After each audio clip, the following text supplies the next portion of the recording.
সারংপুর মাদ্রাসার জলসায় ধর্মপ্রাণ মুসলমানদের উপচে পড়া ভিড়। মুর্শিদাবাদ জেলার অন্যতম স্বনামধন্য ইসলামী শিক্ষা প্রতিষ্ঠান সারংপুর জামিয়া মিফতাহুল উলুম মাদ্রাসার বাৎসরিক জলসায় ধর্মপ্রাণ মুসলমানদের উপচে পড়া ভিড়। এদিনের জলসায় বিশেষ আকর্ষণ ছিল পবিত্র কোরআনের হাফেজের মাথায় পাগড়ি। এই পাগড়ি দেখতে দূর দূরান্ত থেকে উপস্থিত হন হাজার হাজার ধর্মপ্রাণ মানুষ। নতুন হাফেজ সাহেবের মাথায় পাগড়ি পরিয়ে দেন আন্তর্জাতিক খ্যাতি সম্পন্নকারী জনাব আব্বাস সাহেব, কারি রুহুল আমিন সাহেব, মাদ্রাসার স্বনামধন্য মুহতামিম হাফেজ তৌসিফ আহমেদ ইমন সাহেব, জনাব আফিকুল ইসলাম সহ বিজ্ঞাপিত বক্তাগণ। মজলিসে সুরার সদস্য ও শিক্ষা মণ্ডলী সভায় সভাপতিত্ব করেন মাওলানা আব্দুস সালাম সাহেব।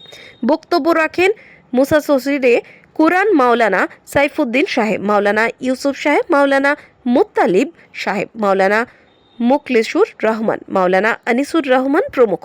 চ্যানেলের মুখোমুখি হয়ে মাদ্রাসার মুহতামিম হাফেজ তৌসিফ আহমেদ কি বললেন শুনে নেওয়া যাক।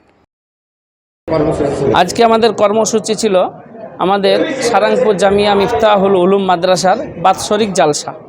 তাতে কেরাত, গজল, বায়ান আর সর্বোপরি এলাকার ধর্মপ্রাণ মানুষ একদম কাতারে কাতারে এত মানুষ এসছে আলহামদুলিল্লাহ। প্রায় আমাদের এ পর্যন্ত 10 থেকে 12 হাজার মানুষের খাওয়া দাওয়া হয়ে গেছে। তারপরে আপনার আমাদের কেরাত ছিল, তার সঙ্গে বায়ান ছিল। সর্বোপরি আমাদের এখানে মেহমান হিসাবে ছিলেন আমাদের মুর্শিদাবাদ জেলার খুব গর্ব করাকারী রুহুল আমিন সাহেব এবং আমাদের মাদ্রাসার স্বনামধন্য প্রেসিডেন্ট জনাব হাফেজ আফিকুল ইসলাম সাহেব এবং সুরাটের আমাদের একজন কারি সাহেব এবং আমাদের মহারাষ্ট্রের একজন কারি সাহেব এসেছিলেন। আলহামদুলিল্লাহ জালসার লোকজন আমরা তো জায়গা দিতে পারলাম না।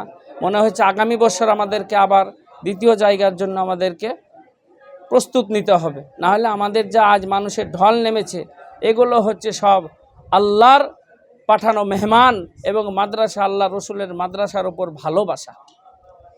আমাদের মাদ্রাসায় ভর্তি হয়েছিল 127 জন ছাত্র। তার ভিতরে সব ফুলে তো ফল হয় না, 10 থেকে 12 জন ছাত্র চলে গেছে।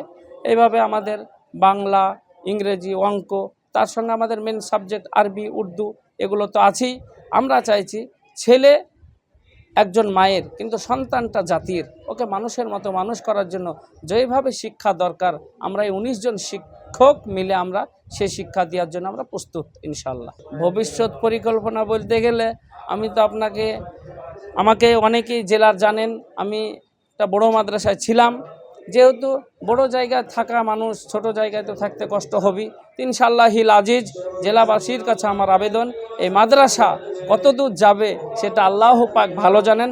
আমার নিয়াত জেলার বৃহত্তম প্রতিষ্ঠান ইনশাআল্লাহ করা।